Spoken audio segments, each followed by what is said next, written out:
Oh, hey guys. Sorry, just passing the time. Waiting for Jordan Seaton to commit.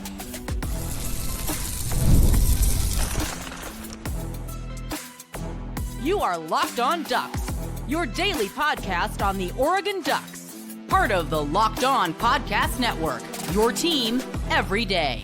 We are still here. Yes, it is that time once again for Locked On Ducks. I'm your host, Spencer McLaughlin. Thank you all so much for making this your first listen or your first view of the day. It is part of the Locked On Podcast Network, your team every day, the number one sports podcast network out there. Thank you all so much, especially my everydayers, for helping make that the case.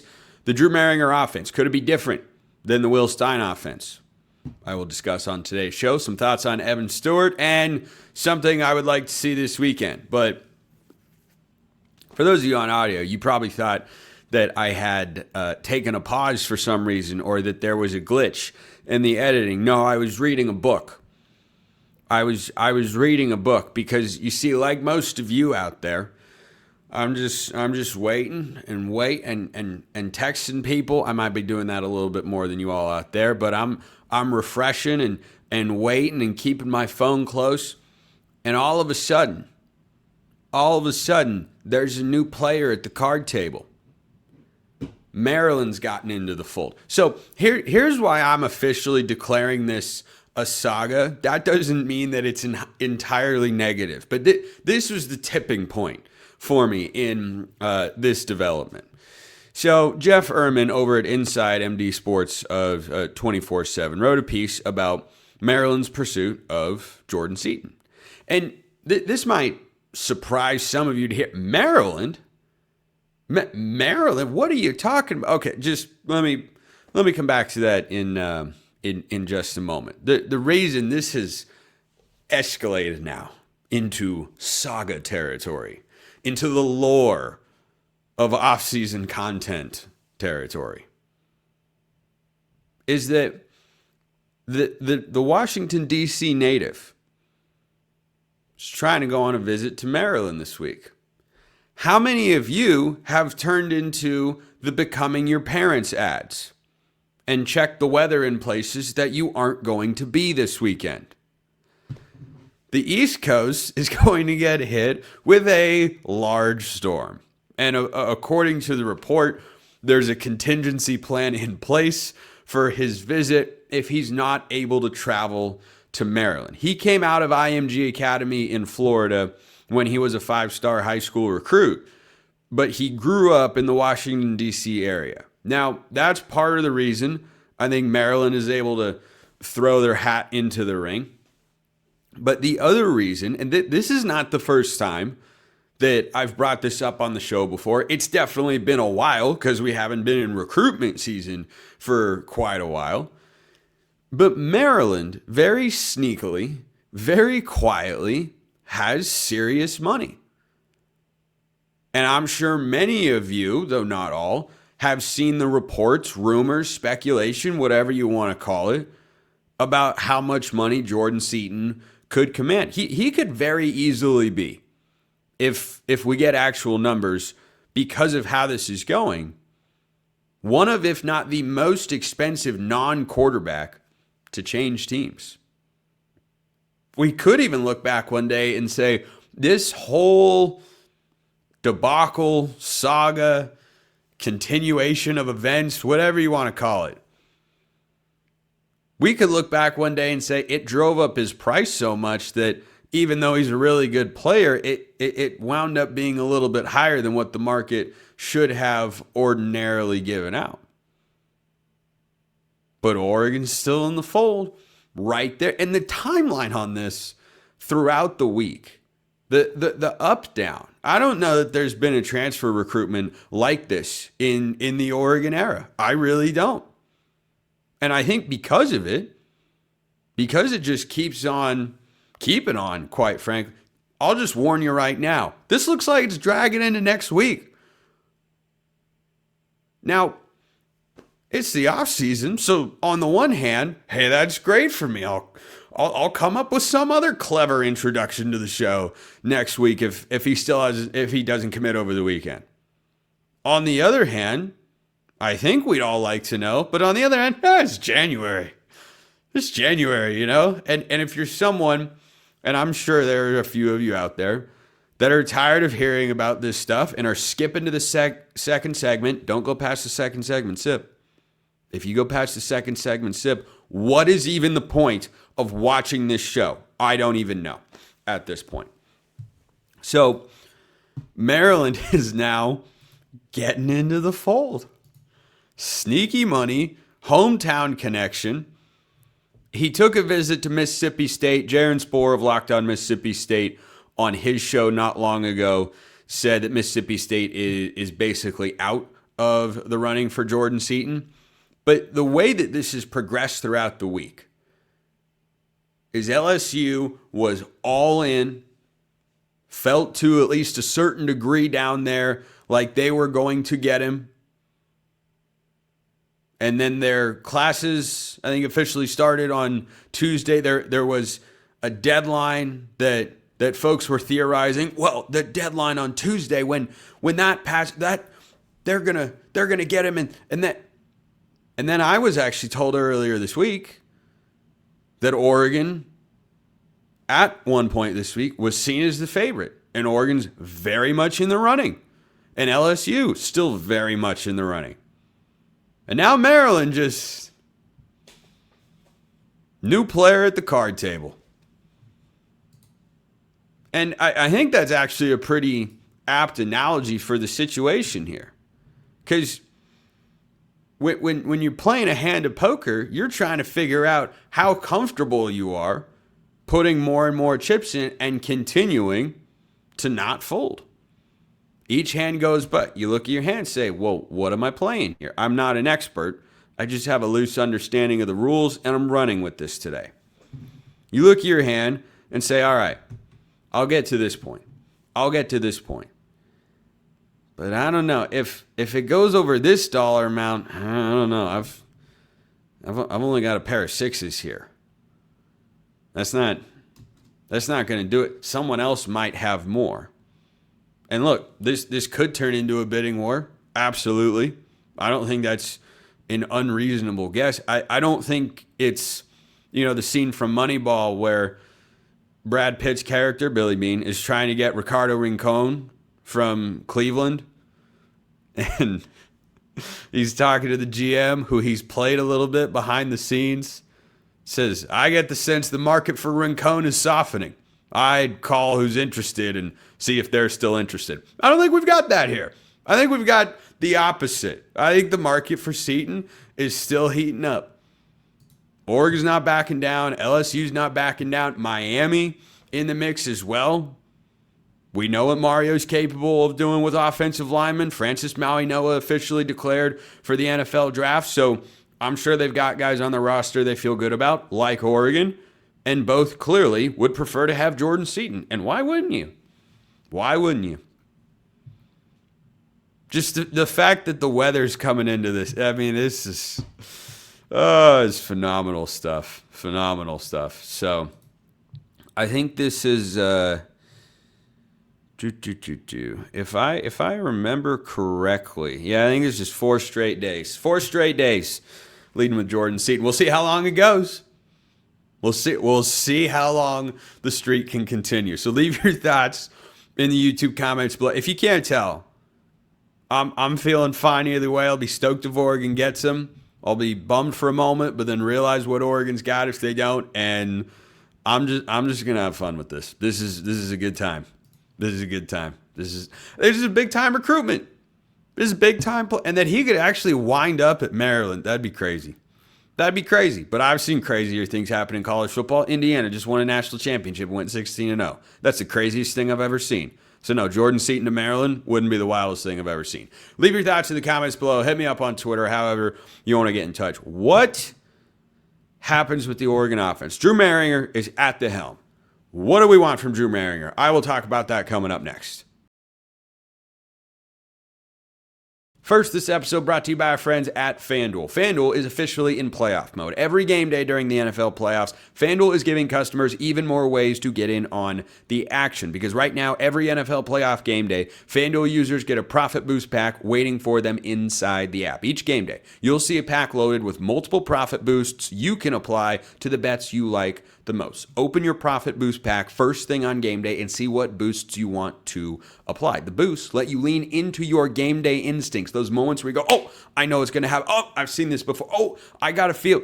FanDuel's here to help you with that. You make your picks, then you apply your profit boosts to go after even bigger payouts while the playoffs get rolling. Every play feels even bigger, and the boosts make your bets feel that way too. So visit FanDuel, an official sportsbook partner of the NFL and of the Locked On Podcast Network, of course, and grab your profit boost pack every NFL playoff game day. Check them out at FanDuel.com.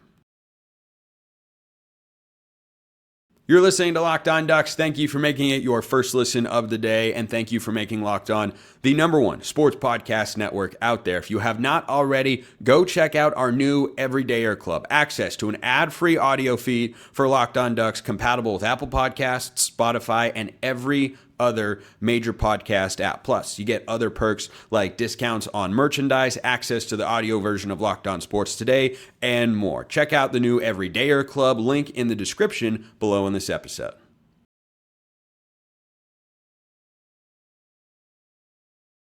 All right, now that we've got our second segment sip, we can continue with the program. Couple of SSAs.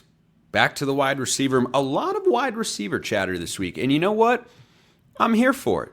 Because I think when we look at Drew Mehringer as the offensive coordinator, a job he hasn't had in a full-time capacity in quite a while, I think the production of the wide receivers is going to be a big evaluation point for a lot of people because of what the wide receiver room has or maybe hasn't done from a statistical standpoint over the last couple of seasons. This SSA came across my notes. If you're new here, by the way, that's Spencer's scale of agreement. Send me a take, 1 to 10, half numbers included. I tell you how much I agree and why. SSA, Oregon has the best wide receiver room in the country next year. Whew. Well, Notice the language here is wide receiver room. It is really hard to have that when you don't have the best wide receiver in the country. And if DeCorian Moore reaches his full potential in year 2, which would be really awesome to see, or if Jeremiah McLaughlin becomes a bona fide stud and has a big-time season, those guys could have the best years imaginable. Evan Stewart is as healthy as he could possibly be.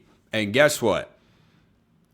Oregon still would not have the best wide receiver in college football. That guy's in Columbus, Ohio. Oh, by the way, they're getting Chris Henry Jr. coming into the fold as well.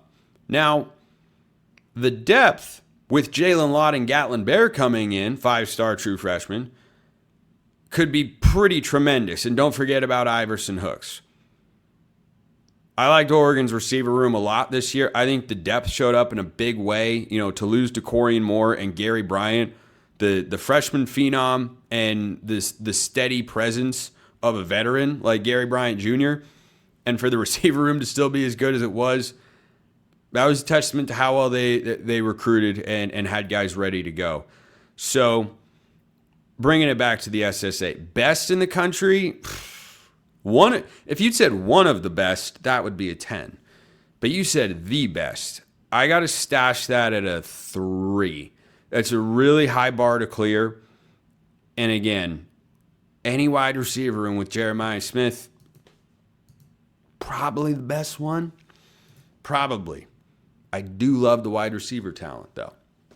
Drew Mehringer's got a lot to work with in year 1. And I think it's reasonable to expect some element of a learning curve. Oregon's non-conference slate, not the same level of expected ease as a year ago, because they go Boise State, never easy, at Oklahoma State in Stillwater, who's going to be much improved.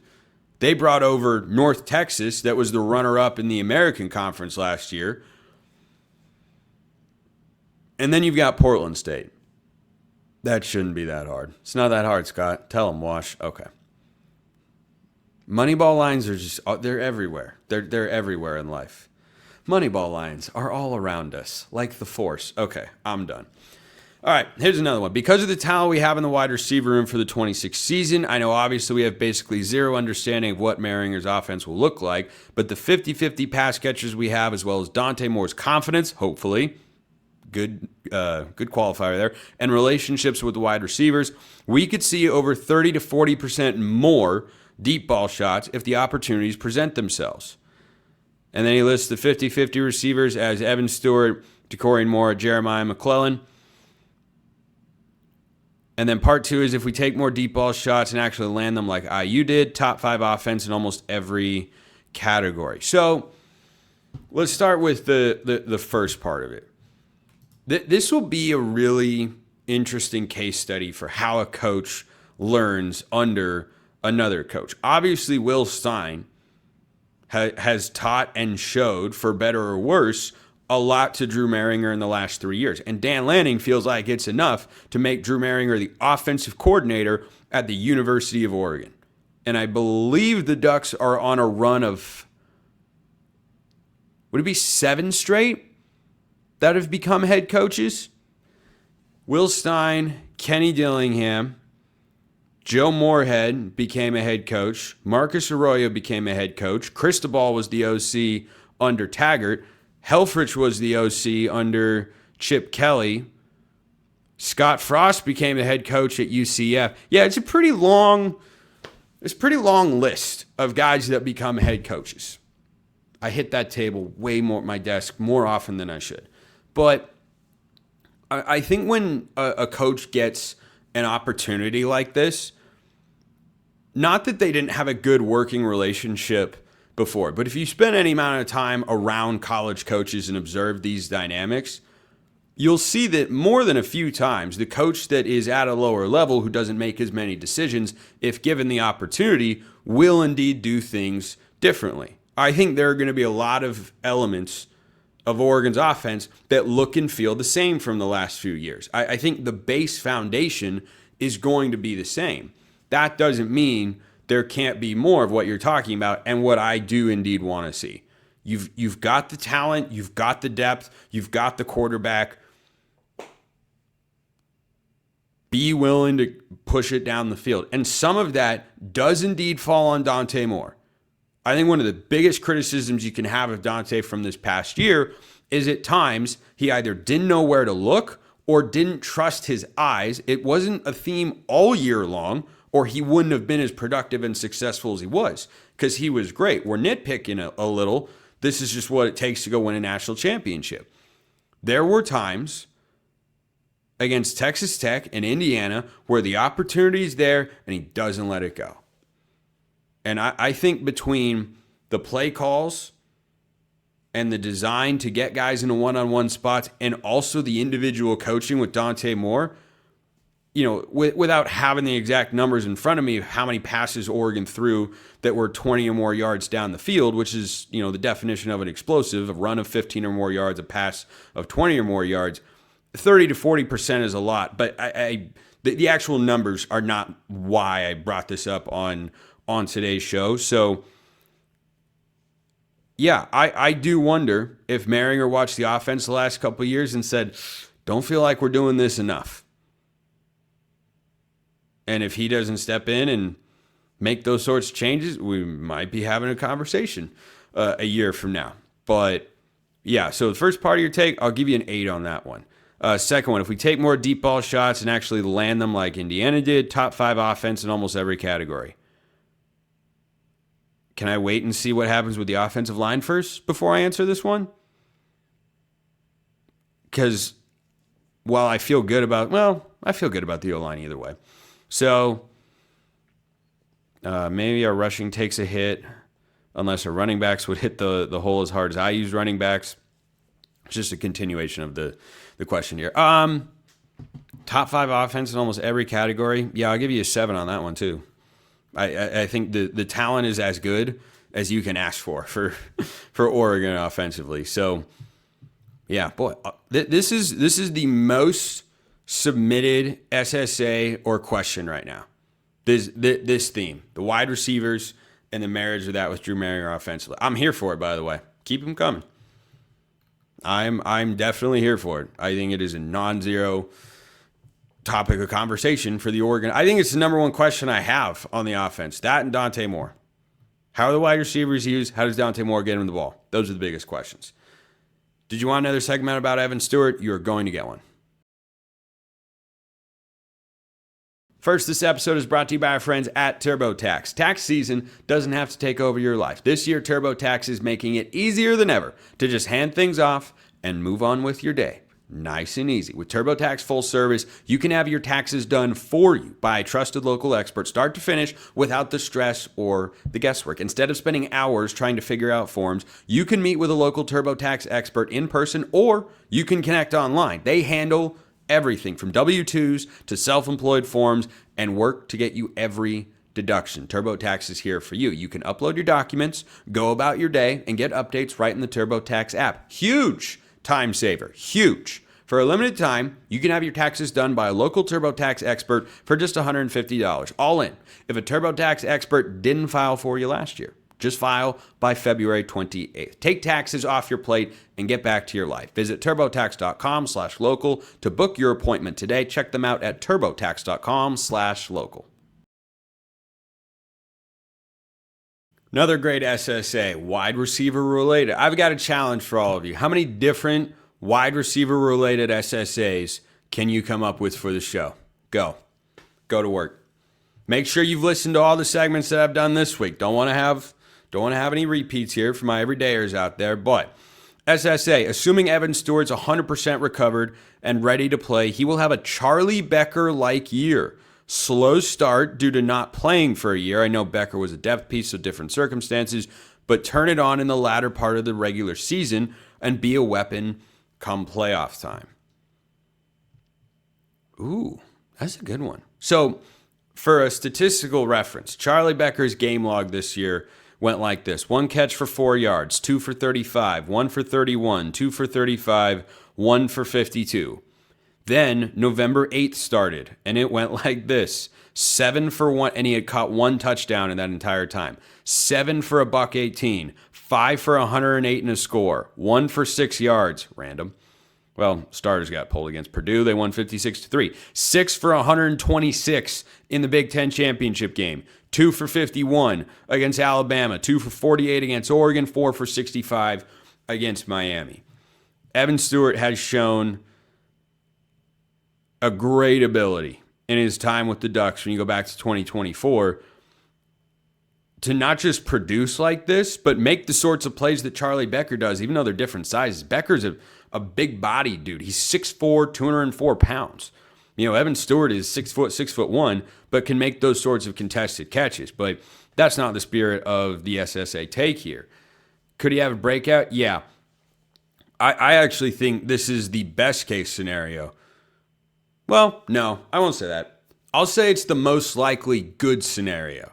Best case scenario is Evan Stewart is right back to himself. He's played a bunch of college football, 3 full seasons, 2 at A&M, 1 with Oregon, that he's at full strength, and the moment he steps on the field, he's capable of torching Boise State again as he did when they played in 2024. I think he had close to or over 100 yards and a touchdown in that game. Had an explosive down the sideline, the long touchdown. That was one of Dylan Gabriel's best throws of the year. It was so pretty. But, yeah, I think that what Evan Stewart is going to be able to do, I mentioned this yesterday, it's a little Malik Benson-esque in that I'm not expecting a ton, but for different reasons. Benson was a production question and what he's actually capable of because he'd never done it at the Power 4 level.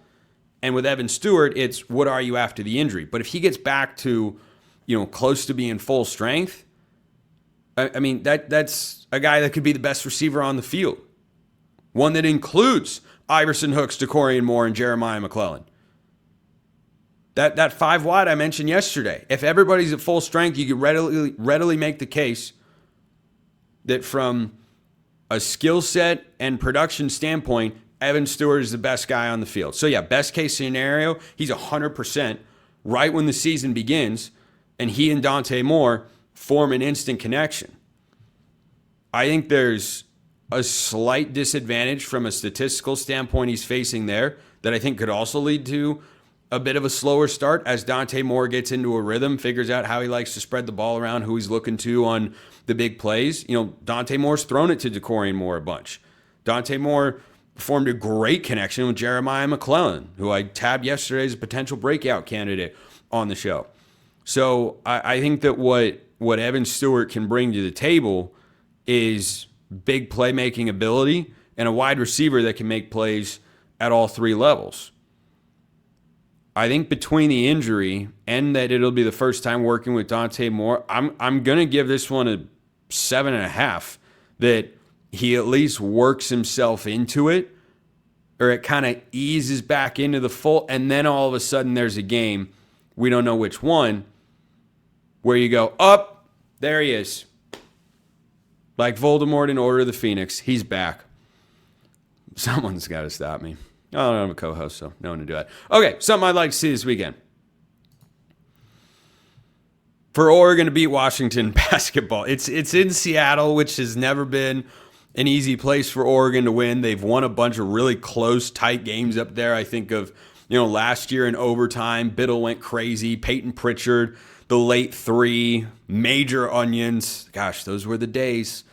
That we didn't get to see senior year Peyton Pritchard in the NCAA tournament is beyond a travesty. It is a miscarriage of justice. But Washington, I thought the Huskies were going to be better, and they started well, but they have really struggled as of late. And look, between this game and when Washington makes their return trip, the Huskies this year are 10-9. They're 2-6 in conference play. Oregon is 1-7. So it's a mid-off in Seattle this weekend. I'm at the point in the season, because I think we can all just kind of understand what's going on here, that, the best thing, honestly, that can happen for this Oregon team, I don't believe they're going winless the rest of the year. I really don't. The best thing that can happen is going 2-0 against Washington, just to stick it to them. So that would be a nice thing to see. And then I could jab my guy Roman Thomas off of Locked On Huskies if that were to happen. So I'd like to see that. It'd feel good. 5-game losing skid. Jackson Shellstad, Nate Biddle won't be there. Next man up. Appreciate everyone listening. See you next time. Have a wonderful rest of your day, and go Ducks.